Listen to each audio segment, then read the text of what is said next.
സൂക്ഷിക്കണ്ടേ ശ്രീനിവാസനെ കുറിച്ച് പറയാൻ വേണ്ടി? അല്ല, ശ്രീനിവാസന് ഒരു പ്രത്യേക തരത്തിലുള്ള ഒരു നേച്ചറാണ്. അത് മനസ്സിലാക്കി കഴിഞ്ഞാൽ അദ്ദേഹമായിട്ട് വളരെ ഈസി ആയിട്ട് മുന്നോട്ട് പോകാം. അദ്ദേഹം ഞാൻ പറയുന്ന ഒരുപാട് ക്വാളിറ്റീസ് ഉള്ളവരാണ്. പക്ഷേ എളുപ്പത്തിൽ വേണേൽ ഇടയും ചെയ്യും. ഇടയും അത് അതിനകത്ത് അന്യായം വരണം. അതിനകത്ത് ന്യായമാണ് എന്ന് നമ്മൾ സമർത്ഥിക്കാൻ കഴിഞ്ഞാൽ പിന്നെ അയാൾ ഒരക്ഷരം വേണ്ടതല്ല. നമ്മൾ ബോധ്യപ്പെടുത്തണം. ശ്രീനി നിന്നെ തെറി പറഞ്ഞത് ന്യായമായിട്ട് തെറി പറഞ്ഞാണ് എന്ന് പറയണം. അപ്പോൾ അത് ബോധ്യപ്പെടുത്തണം. അങ്ങനെ ഞാൻ പലപ്പോഴും ബോധ്യപ്പെടുത്തിയിട്ടുണ്ട്. അപ്പോൾ ഒരുപാട് നമ്മളെ ബോധ്യപ്പെടുത്തണം. അതിനുവേണ്ടി ഒരു റൂമുണ്ട്, ബോധ്യപ്പെടുത്തൽ റൂം. ഈ കുട്ടിച്ചാത്തനെയൊക്കെ ആവാഹിക്കാൻ വേണ്ടി പല സാധന സാമഗ്രികളൊക്കെ ഉണ്ടാവും. അതുപോലെ തന്നെ സാധന സാമഗ്രികളും ഉണ്ടാവുമല്ലോ. അല്ല, ന്യായം മാത്രമേ ഉള്ളൂ. മെയിൻ സാധന സാമഗ്രികൾ ന്യായമാണ്.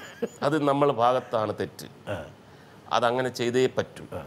എന്തുകൊണ്ട് എന്ന് പറഞ്ഞു കഴിഞ്ഞാൽ പിന്നെ ഒരുപാട് മിംഗ്ലിങ് ചെയ്യാത്ത ഒരാളാണ്. അത്ര മിംഗിൾ ചെയ്യത്തില്ല അങ്ങനെ. പക്ഷേ ഏറ്റവും വിശ്വസിക്കാൻ പറ്റിയ ആൾ തന്നെയാണ്. ഇപ്പം തന്നെ നാടകം 4 എണ്ണം ചെന്നു. നാടകകൃത്തുക്കളൊക്കെ ആയിട്ട് ഞാൻ ചെന്ന് വായിച്ചതിന് ശേഷം കാര്യകാരണം സഹിതം അദ്ദേഹം എന്നെ ബോധ്യപ്പെടുത്തി, നമ്മുടെ ഫസ്റ്റ് നാടകം ഇതാകരുത്. ഇതുവരെ ഒരു നാടകം നിങ്ങൾ സെലക്ട് ചെയ്തിട്ടില്ല. 4ാമത്തെ നാടകം ഇപ്പം റിജക്റ്റ് ചെയ്തു. പക്ഷെ അതെനിക്ക് സന്തോഷമേ ഉള്ളൂ. കാര്യം അത്ര സീരിയസ് ആയിട്ടുള്ള എടുക്കുന്നുണ്ടല്ലോ. ശ്രീനിയുടെ ഒരു തന്ത്രമാണോ അത്? അല്ല. എന്തായാലും വൈകാതെ നടക്കും.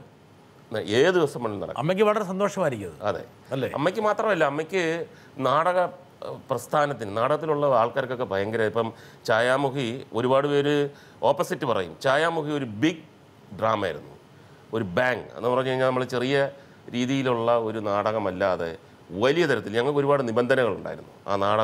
ഏത് നാടകം എടുക്കണം എന്നുള്ളത് എല്ലാവർക്കും മനസ്സിലാവുന്ന നാടകമായിരിക്കണം. അതിനകത്ത് പാട്ടും ഡാൻസും ഒത്താൽ ഫൈറ്റും ഒരു ഉത്സവമായിരിക്കണം. എന്നാൽ മാത്രമേ ആളുകൾ ടിക്കറ്റ് എടുത്തിട്ട് തിയേറ്ററിലേക്ക് വരികയുള്ളൂ. അപ്പോൾ അങ്ങനെ ഒരു നാടകം വന്നതിന് ശേഷം ഒരുപാട് മാറ്റങ്ങൾ മലയാള നാടകവേദിയിൽ ഉണ്ടായിട്ടുണ്ട്. ഇങ്ങനെ ആൾക്കാർക്ക് ഈ കാണിച്ചുകൊണ്ടിരിക്കുന്നതല്ല ലോക നാടകവേദിയിൽ ഒരുപാട് മാറ്റങ്ങൾ വന്നിട്ടുണ്ട്.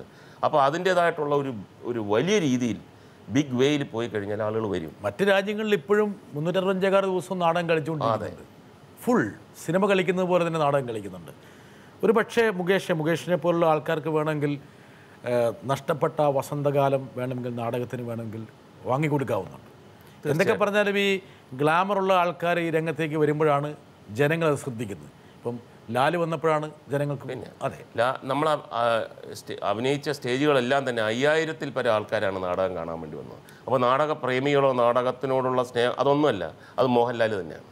അതിനകത്ത് യാതൊരു സംശയമില്ല. പക്ഷേ അതിലൂടെ നാടകം ജീവിതത്തിൽ ആദ്യമായിട്ട് നാടകം കണ്ട എത്രയോ പേരുണ്ട്. ഈ ഛായാമുഖി നാടകം ഇത്രയും രസകരമുള്ള കാര്യമാണോ, ഇനി നാടകങ്ങളുണ്ടെങ്കിൽ അറിയിപ്പിക്കണേ. മുകേഷ്, എത്രയോ നാടക നടന്മാർ പിന്നീട് സിനിമയിലേക്ക് വന്നു. പക്ഷെ തിരിച്ച് ഒരു പ്രണാമം നൽകാൻ അവർ തയ്യാറായിട്ടില്ല പലരും. അതെ, നിങ്ങൾ അമ്മ, മറ്റ് സംഘടനയ്ക്ക് ഒരു കുറവില്ലല്ലോ. നമുക്ക് സിനിമാക്കാർക്ക് ഒരു കുറവില്ല. എന്തുകൊണ്ട് ഈ പറഞ്ഞ വാർഷിക ഷോ അമ്മ നടത്താറുണ്ട്, പല പരിപാടികൾ നടത്താറുണ്ട്, കോഷ്ടിയും കോപ്രായവും കോമാളത്തിലൊക്കെ നടത്താറുണ്ട്. എന്തുകൊണ്ട് ഈ നമ്മുടെ ഒരു അടിസ്ഥാന കലാരൂപമായിട്ട് നാടകത്തെ ഒന്ന് പുനർജീവിപ്പിക്കാൻ വേണ്ടി നിങ്ങൾക്ക് ഈ ശ്രേഷ്ഠരായ കലാകാരന്മാർക്ക് കുറച്ച് സമയം മാറ്റിവെച്ചുകൂടെ? അത് വളരെ ചിന്തിക്കാവുന്ന ഒരു കാര്യമാണ്. എങ്കിലും അത് സിനിമയിൽ നിന്ന് നാടകത്തിലേക്ക് വരാൻ കുറച്ച് പ്രയാസമാണ്. അത് പാഷൻ വേണം.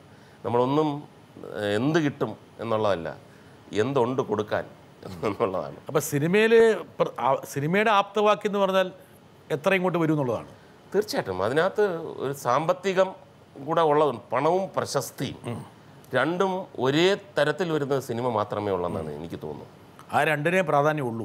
ആ രണ്ടും ഒരു ഇതിൽ വരുമ്പോഴത്തേക്ക് അതിനകത്ത് കോമ്പറ്റീഷനും ത്രില്ലും പിന്നെ എന്താ പറയുന്നത് സർവൈവ് ചെയ്യാനുള്ള ഒരു വ്യഗ്രതയൊക്കെ ഒരുപാട് കൂടും.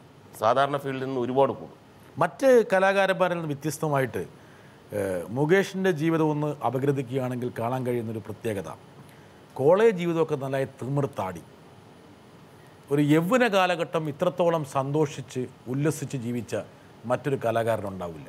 മറ്റു കലാകാരന്മാരൊക്കെ പല ആൾക്കാരെ നോക്കി, ഇപ്പം ലാലൊക്കെ വേണം ഒരു എക്സെപ്ഷൻ ആയിരിക്കാം, പക്ഷേ ബാക്കിയുള്ള ആൾക്കാർ ഇത്രത്തോളം ആസ്വദിച്ചിട്ടുണ്ടാവില്ല. ഒരു പക്ഷേ മുകേഷിൻ്റെ പിന്നീടുള്ള കുരുത്തക്കേടുകളുടെ ഒരു സർവകലാശാലയായിരുന്നു കോളേജ് പഠനകാലം. ആണോ അല്ലയോ? അല്ല, അതിനകത്ത് നമ്മൾ ഒരുപാട് എൻജോയ്മെൻറ്റ് ഉണ്ടായിരുന്നു. അതെനിക്ക് തോന്നുന്നത് ഒരു കൊല്ലം എന്ന് പറയുന്ന ഒരു സ്ഥലത്തിൻ്റെ ഒരു പ്രത്യേകതയും കൂടെയാണ്. ഒരുപാട് ആൾക്കാർ അവിടെ ഹ്യൂമർ ഇഷ്ടപ്പെടുന്നുണ്ട്. അത് ഒരു പരിധിവരെ തിരുവനന്തപുരം ഉണ്ട്, എങ്കിൽ പോലും ഞാൻ കണ്ടിട്ടുള്ള ഒരു സ്ഥലം കൊല്ലമാണ്. അതിപ്പോൾ കോളേജിലാണോന്നില്ല. അപ്പം നാട്ടിൻപുറത്ത് ആണെങ്കിലും കൊല്ലവുമായിട്ട് ബന്ധപ്പെട്ട ഏത് സ്ഥലത്ത് ചെന്നാലും ആ കാര്യത്തിലൊക്കെ അവർ വളരെ ഷ്രൂഡും കണ്ണിങ്ങും ഒരു ഹ്യൂമർ ഒന്ന് തോണ്ടിയെടുക്കാൻ പറ്റുന്ന ഒരു സാഹചര്യം വന്നാൽ ആരും വിടാറില്ല. ഒരുത്തനെ തോണ്ടാൻ ഇത്രയും വിദഗ്ധന്മാർ വേറെ ഉണ്ടാവില്ല എന്നും വേണമെങ്കിലും പറയാം. അതുപോലെ അങ്ങോട്ട് കൊടുത്തും കൊണ്ടും മുന്നോട്ട് പോകും. തീർച്ചയായിട്ടും അല്ലേ? അതിനകത്തൊരു ജനാധിപത്യമുണ്ട്. ഉണ്ട്.